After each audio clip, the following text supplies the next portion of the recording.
Hello guys! Welcome to the second video of Coding 101. I know it has been a while since I've even made any videos, but I'm very focused in my life right now.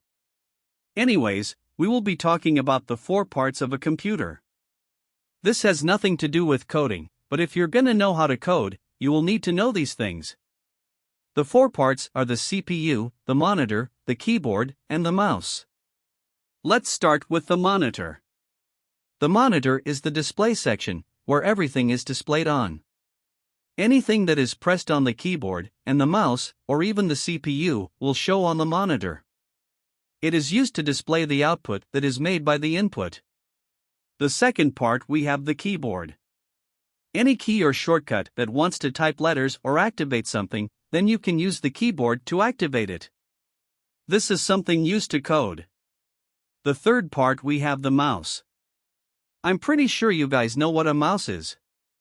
An animal. But that's not the only meaning of mouse. You probably knew that. Anyways, the mouse is a peripheral. A peripheral is anything that works along with the computer. Anything that's plugged into a computer.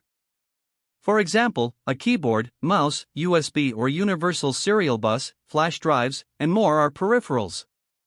The mouse is used to click anywhere on the monitor to process something or access a tool. Lastly, we have the main control center. The CPU or central processing unit. The CPU performs all functions in the computer. Whenever a key or button is pressed, the CPU processes the information and gives it out to the user.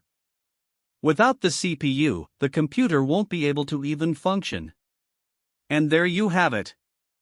Those are all the parts of the computer. Make sure to leave a like and subscribe for more coding videos.